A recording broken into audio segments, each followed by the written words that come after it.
Okay, let's get this show on the road. Hello, everyone. Hope you're well. Welcome to another edition of Math 1203. Still some people trickling in here. Let me get this thing up and running. Recording in progress.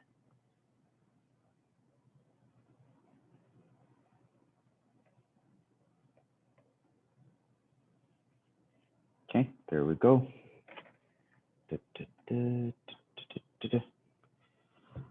Okay, we have some examples to finish up from last time, so let's actually just do a quick recap. Last time we spoke about marginal analysis, but we're really talking about marginal functions and their applications. The idea is the derivative can be thought of as an approximation for the additional cost of producing one more item. Well, the additional change in some function after going one step into the future, when one step is considered close to zero, right? So when the derivative is used in this way, it's called a marginal function. So if you do this with a cost function, it's called marginal cost. Derivative of a revenue function is marginal revenue. Derivative of a profit function is marginal profit, etc. And what these guys do is they just approximate the change from going from X units to X plus 1 units, right?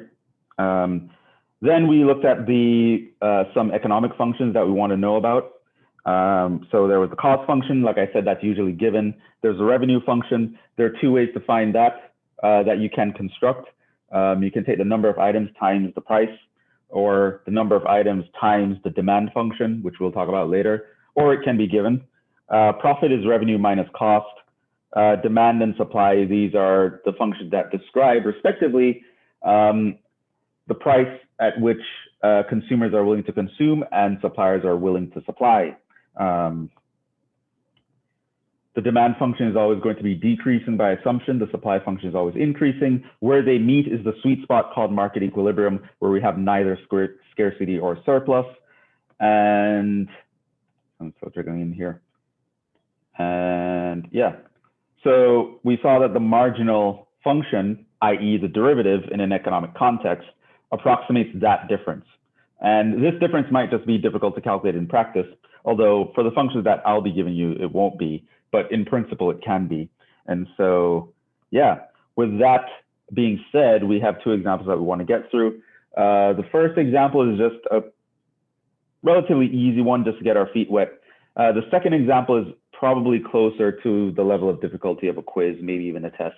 Another option for a test would be something like where I had you describe the demand function and the supply function and then construct them, and then figure out prices from that via simultaneous equations or something like that. Maybe I'll talk about that in a bit, but yeah. So that being said, let's actually see how to do these problems. Cost of producing X glow in the dark boxer shorts is this function, right? What is the additional cost incurred to raise the production level from 10 to 11? Now, the important part here is note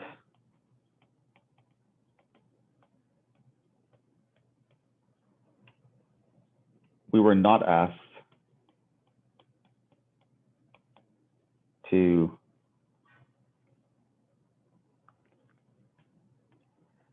approximate or estimate.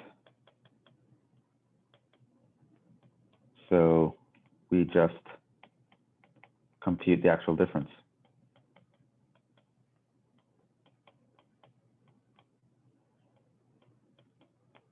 Right? To go from 10 to 11, right? What is the additional cost?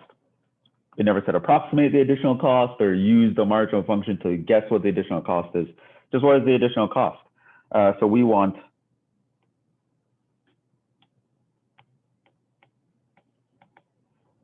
additional cost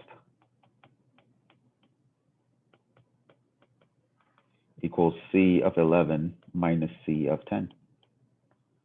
And C is 2x cubed, 2x squared plus 3x.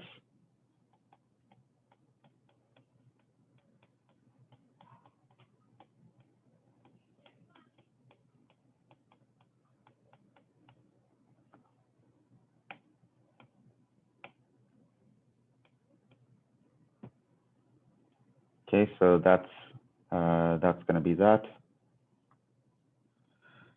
And so this is 2 times 121 plus 33 minus 200 minus 30. That's 242 plus 33 minus 200 minus 30. 33 minus 30 is 3. 242 minus 200, that's 42.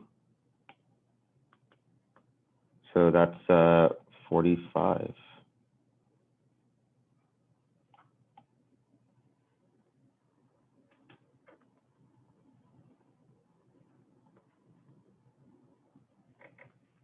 Okay, so that's the additional cost. Making the 11th boxer shorts, it's going to cost you $45 to make it. They're limited edition. Okay. Supreme. B. What is the marginal cost when x equals 10? So here we want C prime of x when x equals 10.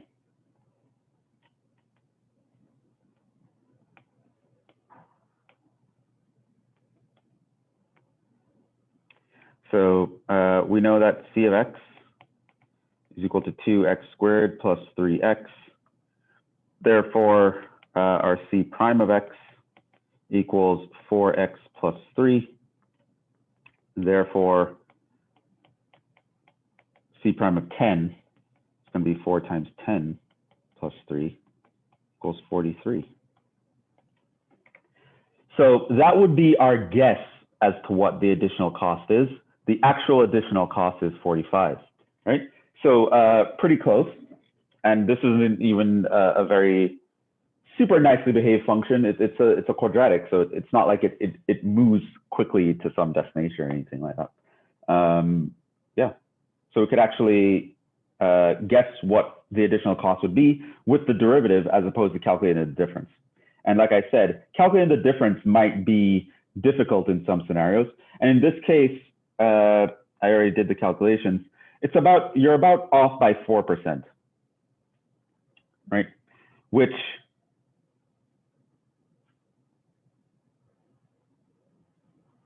would, in many cases, would actually be worth it. I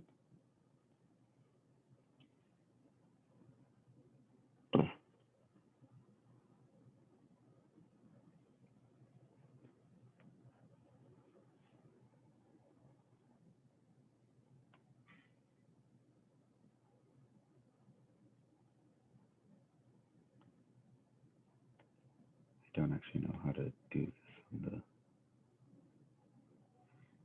Whatever. Okay. So this actually represents about a 4%.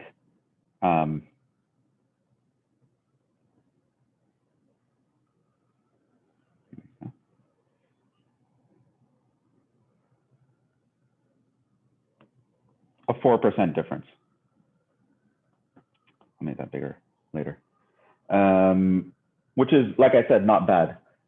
In business and in life, sometimes an okay decision made quickly is better than the perfect decision made with delay or too late. Most times, actually. So, yeah, you don't have to worry about being perfect all the time. You didn't have to get the 45. Getting the 43 should be good enough for you to make a decision, right? So, and in practice, getting the 43 might be easier. Okay, let's move on to the next one. So,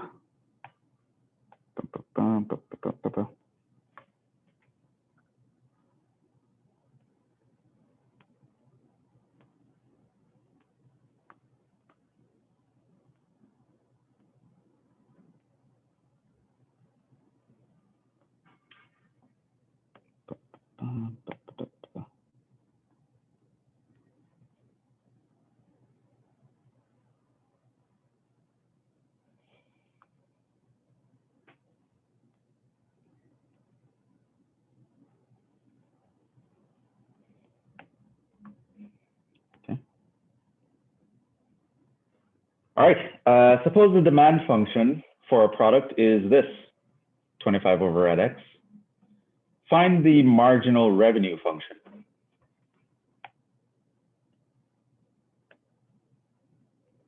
Now, we know that the marginal revenue function is just the derivative of the revenue function, right? It's just a synonym for that. So we want R prime are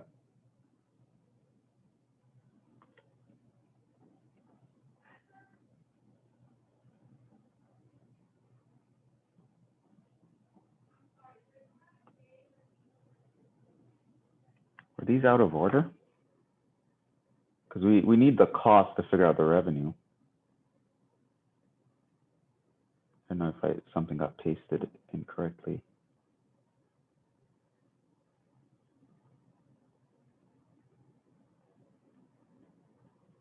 No, we need the cost to find the profit. Okay, yeah. For some reason, my brain said profit. Not enough sleep.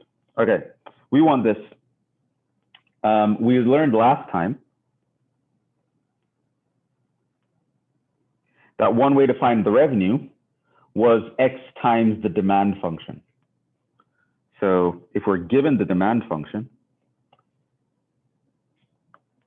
we can actually find the revenue function. So we know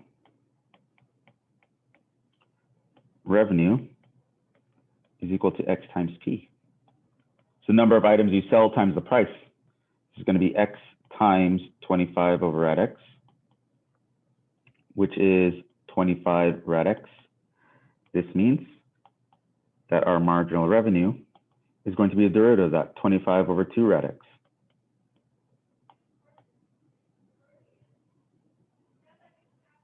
That's the marginal revenue, right? So when they say marginal, you just know it just means derivative. It's another name for derivative.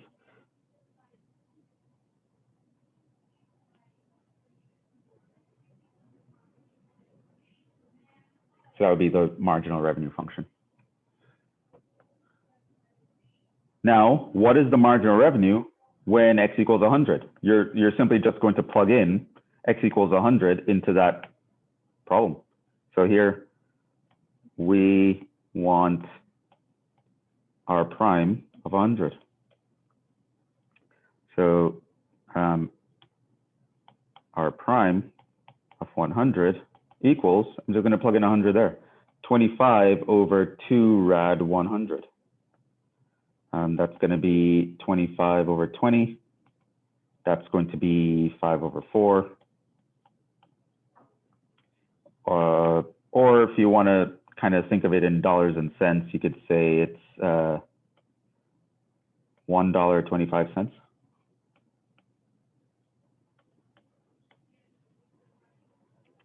that's the marginal revenue. It also says, interpret this number.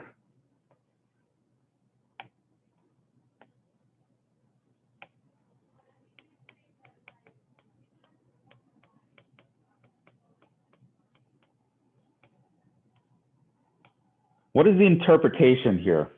What does it mean that it's $1.25 for the answer here?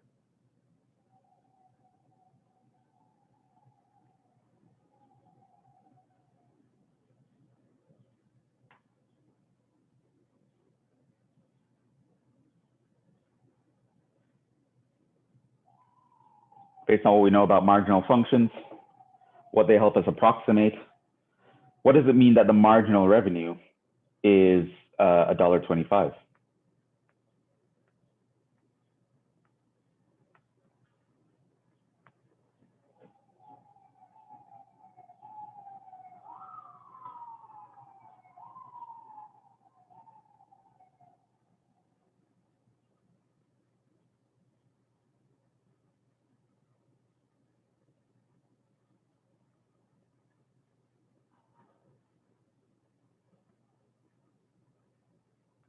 So within this context, the marginal revenue would be $1.25, which is the additional revenue which is created from the definition was from adding each unit. So after 100 units, that would be the extra. Yeah, the extra to do what? So the extra to do what? The additional to do what? Because this is marginal revenue at 100 specifically. So what are you trying? What are we finding the additional for?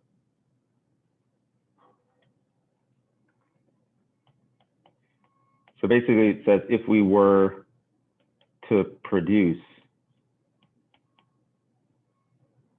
the 101st item,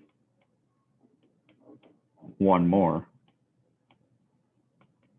this would yield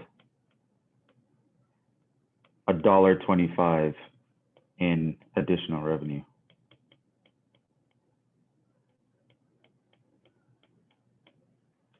Okay, so that's what it says. The additional revenue gained from making one more item would be $1.25 at the point where we've already made 100 items, or we've already sold 100 items, right? Revenue comes from you selling the product. Okay, I now tell you that the cost function is x squared plus 2x. What is the marginal profit? So now I know that we want P prime, which is the profit function. We know P of X is equal to revenue minus cost. Revenue we already found earlier. That was 25 rad X.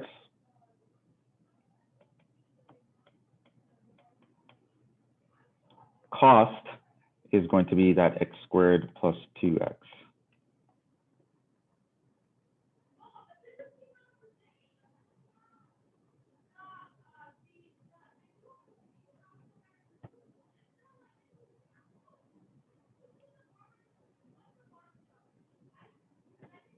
So with that, we can find the marginal profit.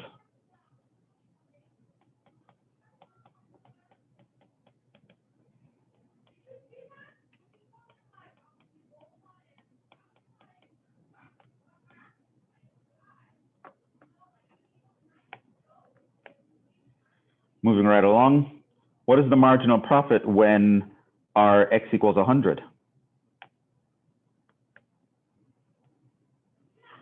Well, this is just P prime of 100. This is 25 over 2 times 100 minus 2 times 100 minus 2. We know that this was $1.25, and that's 202, which is 202 minus $1 is 201 minus 25, 275 negative.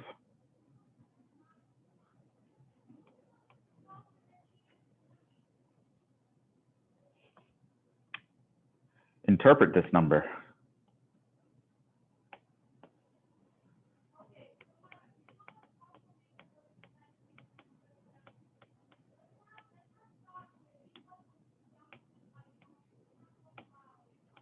What's the interpretation of that number?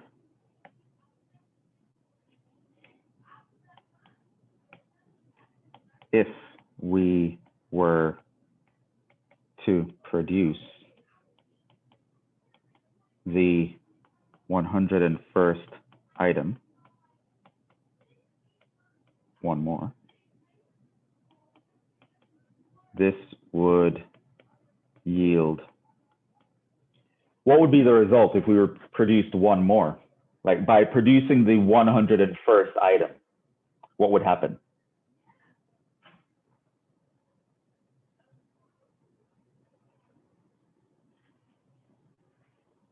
You'd make negative profit. Right. What does it mean to have negative profit?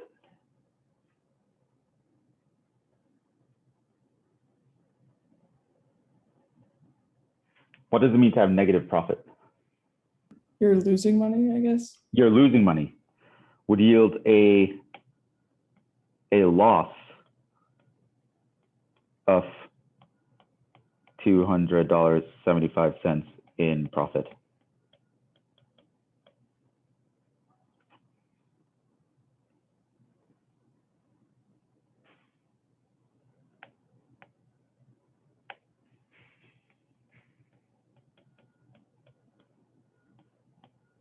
So it's additional profit, quote unquote, but it's actually you're adding a negative to your profit. Is it worth producing one more item?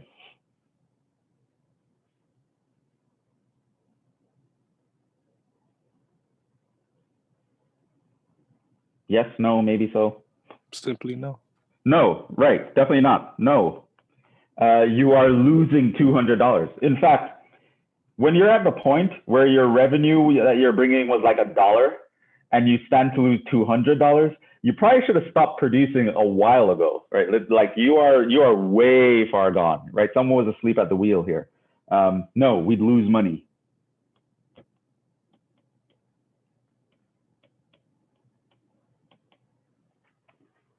We're not selling glow in the dark boxer shirts out of the goodness of our hearts. We're in business to make money. Yeah, that's that. I mean, there are, like I said,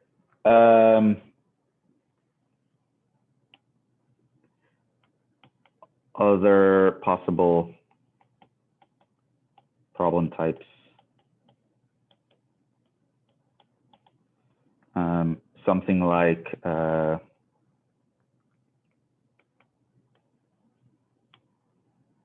given points on a demand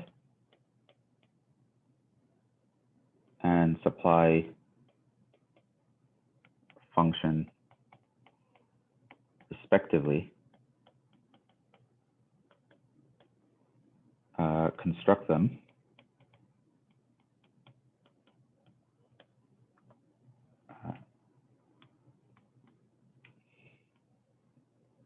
construct the demand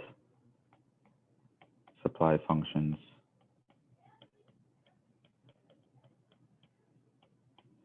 according to some specification.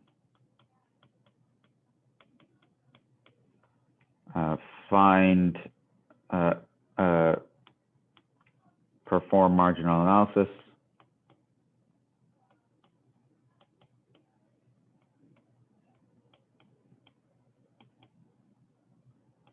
And find equilibrium price.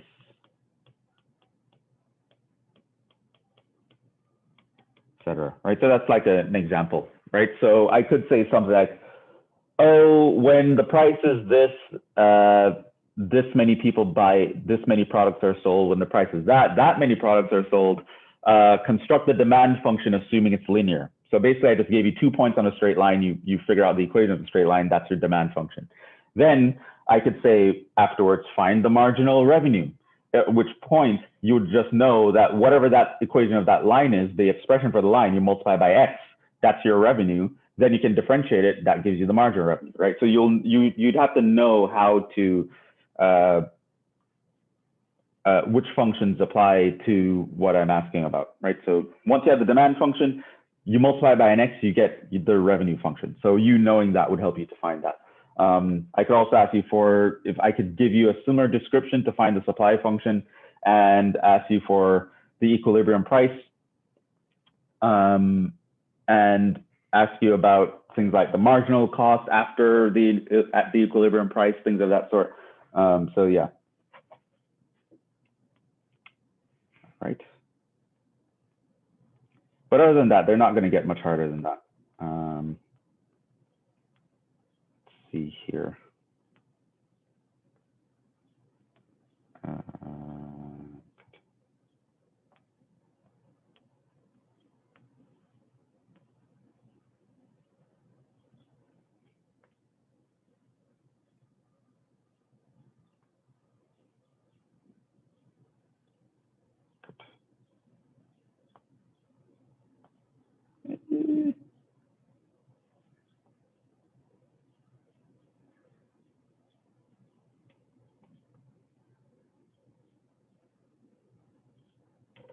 So quite a few of the remaining sections are going to be us doing word problems. So I pasted the handouts because I don't want to have to write out all these word problems.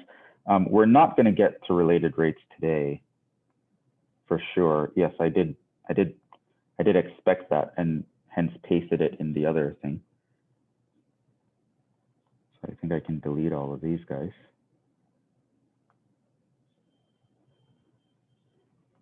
Okay. So we're going to move on to another topic. Probably not going to be a big deal, or it shouldn't be, assuming we remember how to deal with exponentials and logarithms, which, I mean, we've done a lot with exponentials and logarithms. I don't think that anyone would actually forget that.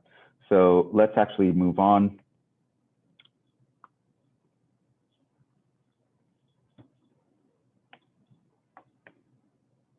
Okay.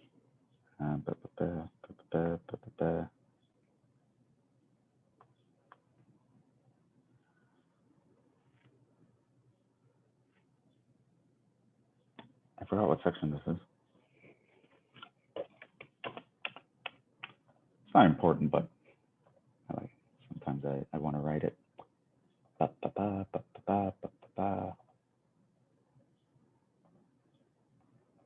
Exponential growth and decay is a 3.6.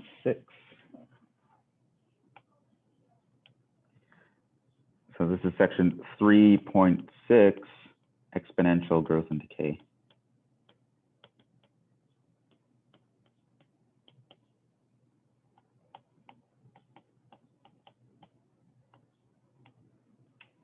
Many things grow and decay exponentially. Radioactive substances, populations grow exponentially. Radioactive substances decrease exponentially.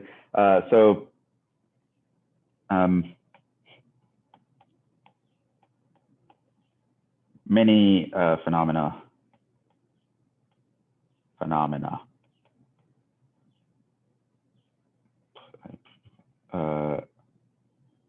grow or decay exponentially. We should know how to model this. Okay, so maybe I should actually start with some definitions. Definition.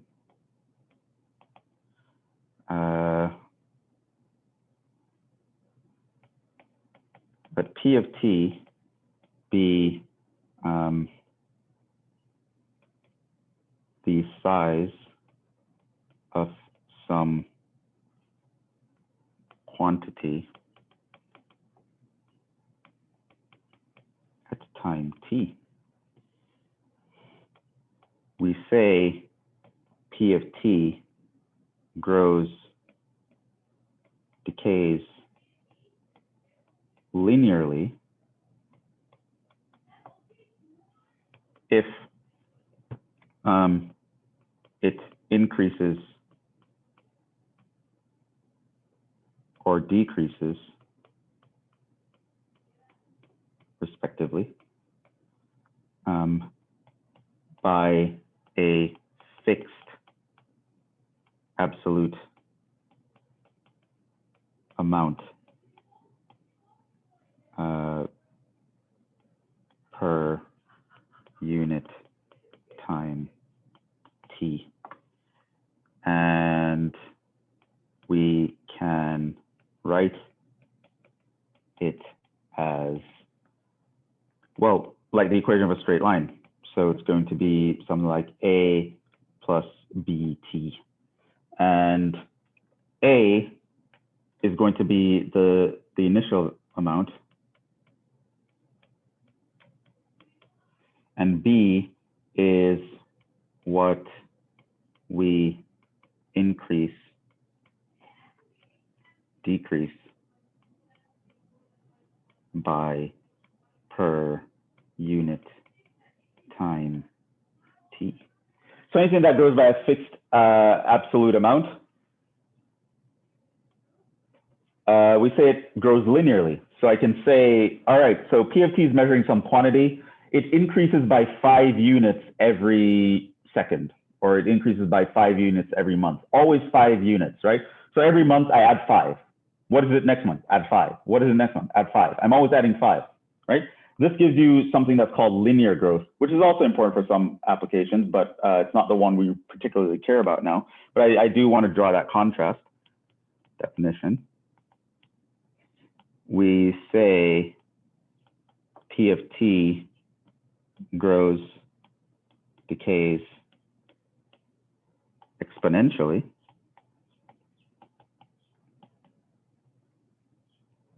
I'm defining exponential growth or decay. Here I'm talking about linear growth or decay. If it increases or decreases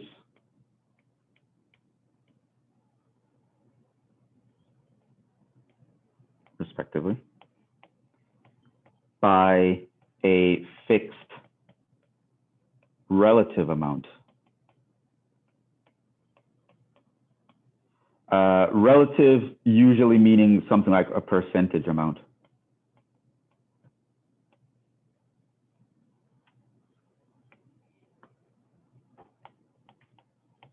Per unit time T.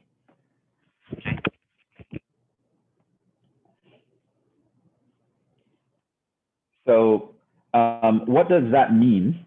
Is that you're growing by some fixed percentage. So it's not like you're growing by 5 every month. Let's say you grow by 5% every month. That gives you a very different scenario than growing by the absolute value 5, right? Because once you grow by 5%, then the next month you're going to grow by 5% of the current amount. So you get that 5% in the second month is actually a larger proportion than the 5% from the previous month. So you can have like 100, you have $100, you increase by 5%, you get 105. If you increase by 5% again, you don't get 110. You're not going to add 5 again. You're going to get 5% of 105, right? So you're going to grow by like 7.5. So the next time around, it's going to be like 112.5 or something like that. And this just keeps growing over time.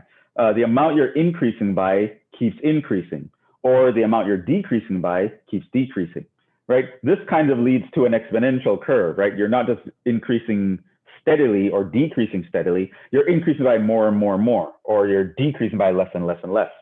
So that leads to kind of an exponential curve. So one way we can state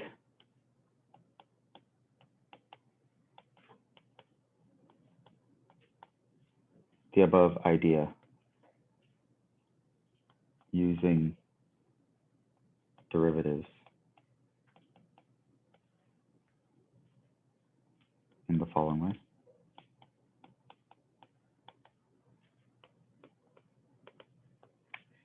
Let's deal with growth first, and we'll deal with decay second.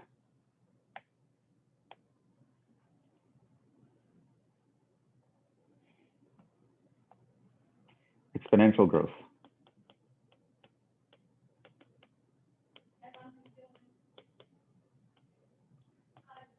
Here, the rate of growth of T is some fixed percentage, call it R, of the current amount. I.e., it means P prime of T is equal to R times P of T, or P prime equals RP. This guy is known as the differential equation.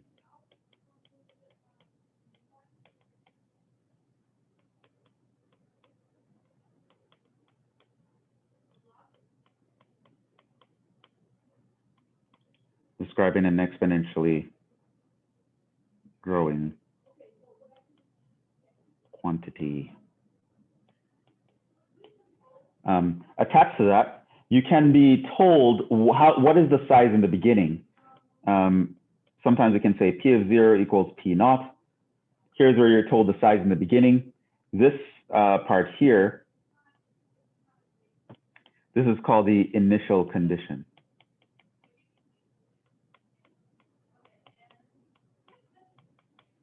So you can be given a differential equation with an initial condition. This is called an initial value problem. You don't need to know that. But you need to know what these names are, because I might ask you for it specifically. Like I might give you a problem like here. Here's some blah, blah, blah, it's growing exponentially. What is the differential equation that describes this process? Now, we can solve this differential equation.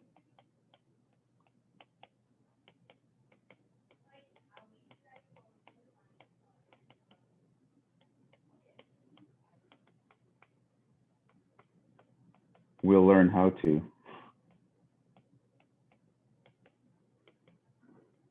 Towards the end of the semester. Not right now. I'm just going to tell you the answer. You're going to take my word for it.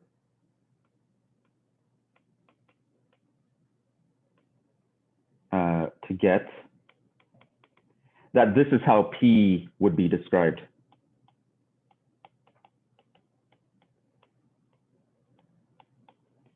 It's described by the PERT formula, P e to the RT, P naught e to the RT, where P naught is the initial amount, of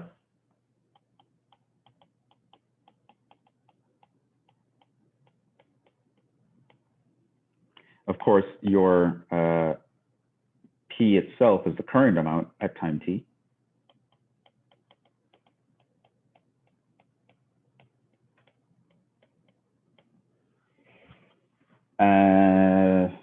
E is E, right? R, this is called the growth constant.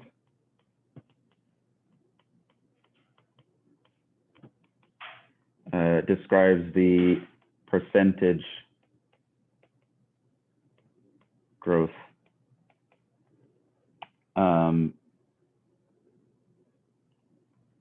as a decimal. And T is time.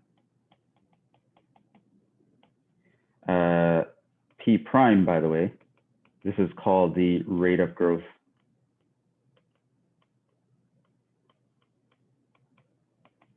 Or growth rate.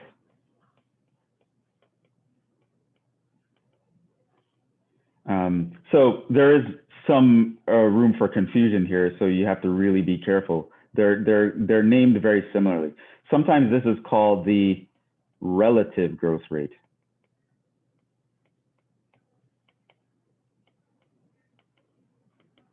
Right, where the word relative is used to indicate that you're talking about a percentage,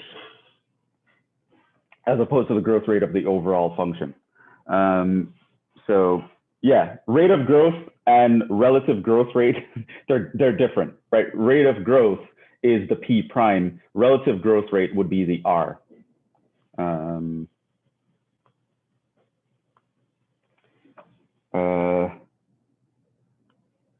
A useful quantity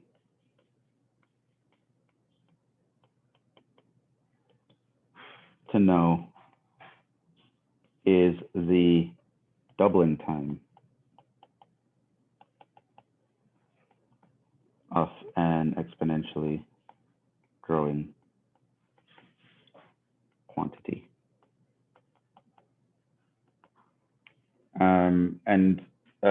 I.e., how long it takes to double in value.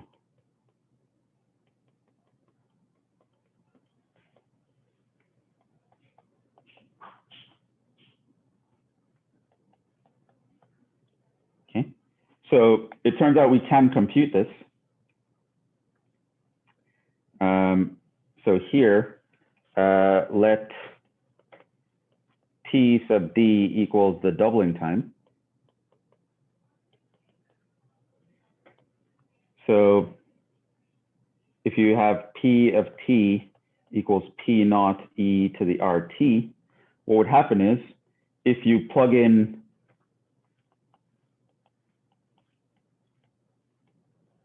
TD here, let's actually just make that a different color.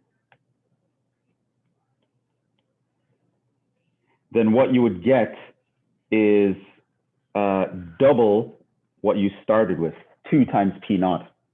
You can divide both sides by P naught.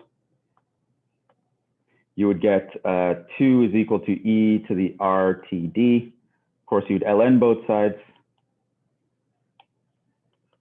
And you would get ln2 is equal to RTD. And then you can solve for the doubling time. It's ln2 over R. It's always going to be ln2 over R.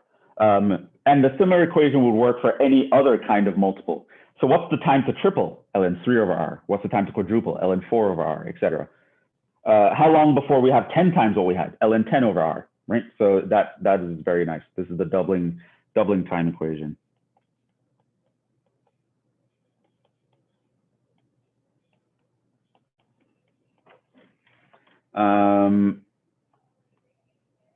Yeah. We can see the differential equation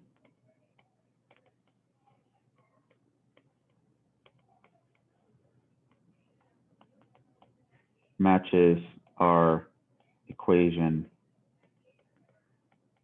for P of T in hindsight. Notice that if I started out with P equals P naught E to the RT, and I were to differentiate this with respect to time, then what I would get is P prime on this side,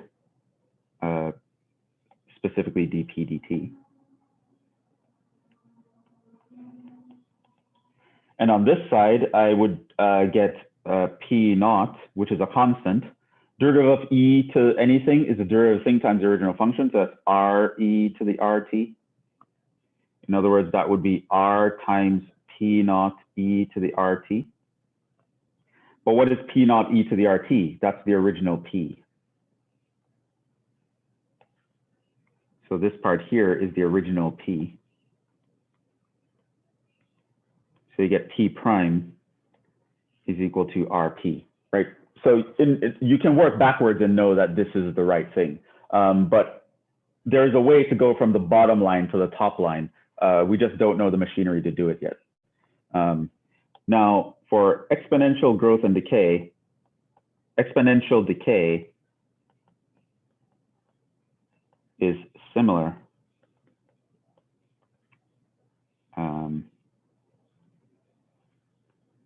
But with the following differential equation.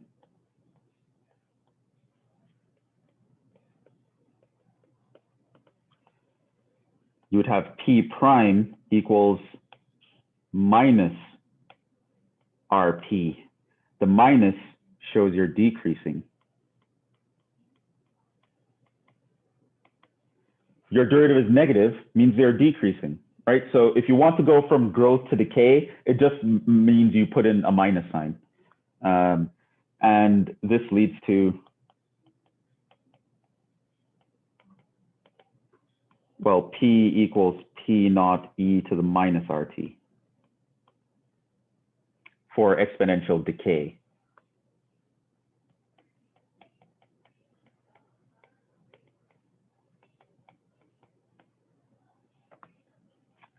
Now, similar to doubling time, there's another thing that is important to us when we're dealing with exponential decay. And I'm pretty sure that you've all heard this phrase before.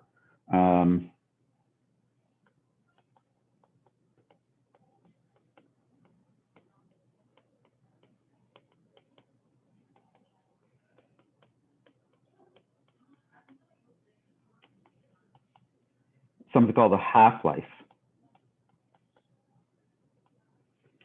Right, so that's time taken to have half of what you started with.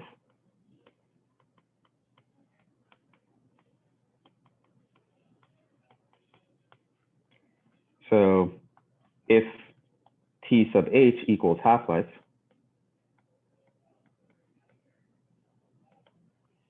then if I have P equals P naught e to the minus RT, this means that when I plug in time equals the half-life, over here, I would have a half of what I started with. Similarly, I can divide both sides by P naught. I would get 1/2 equals e to the minus RT. Can ln both sides. So here I have ln of a half equals minus RT. And then my half-life is equal to minus ln of 1/2 over R. Now this is equal to,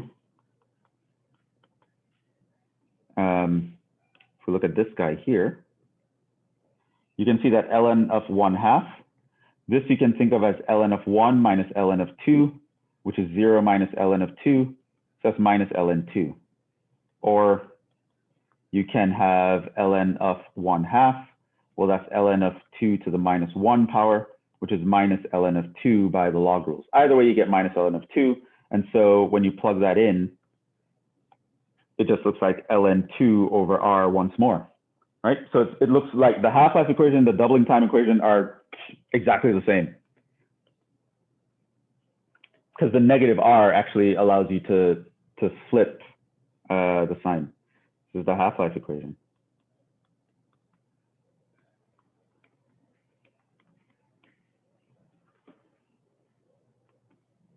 Okay, so those are the basics of exponential growth and decay. You don't need to know anything beyond that, other than fact.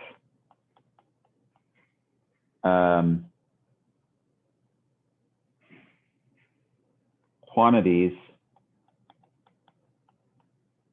that are compounded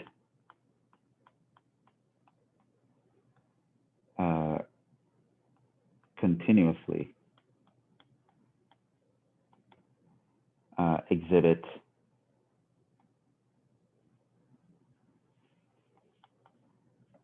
exponential growth.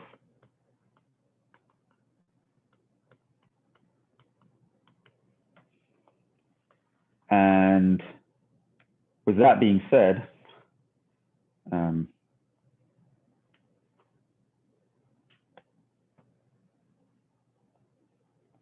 are you? Why does it look like I'm actually getting it farther away?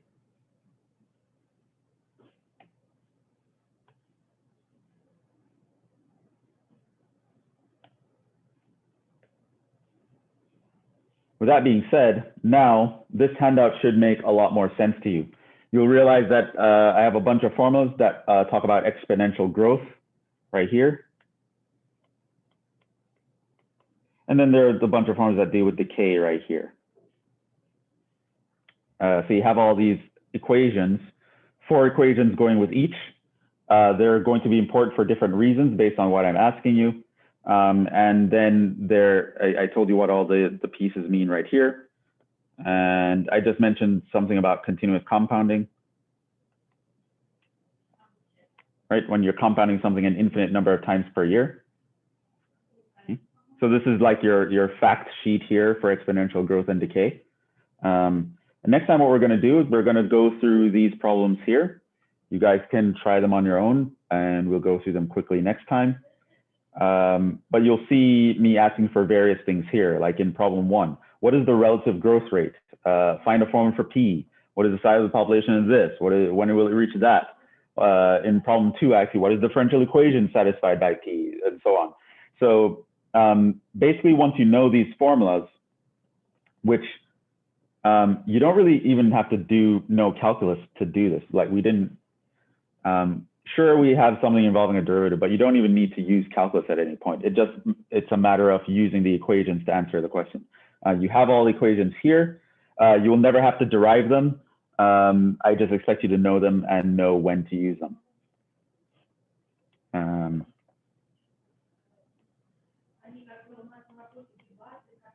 You do not have to know. It would be helpful, but you don't have to know, strictly speaking, how to derive these.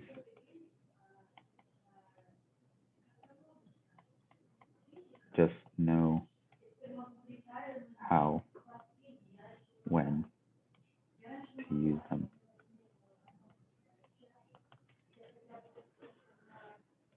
And with that being said, you can do try these problems. Also, this is also posted on the class webpage. Also posted on class webpage. Scroll all the way down to the bottom. There are a list of documents there. This is going to be one of them. And yeah, so if you don't take a screenshot right now or anything, you can actually figure out, you can actually get these questions online on the class webpage. Yeah, so we're going to stop there for now. Hopefully that was clear. We will continue next time.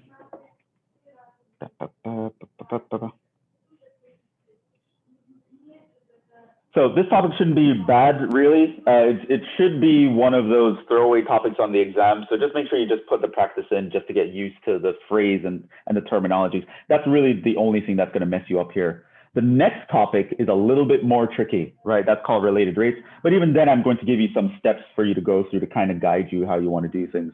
But that's going to be a lot more tricky, and it's going to involve calculus more directly. That being said, we will pick up with this on Friday. Until then, enjoy the rest of your week, enjoy the rest of your day, and I will see you guys in the next one. Ciao.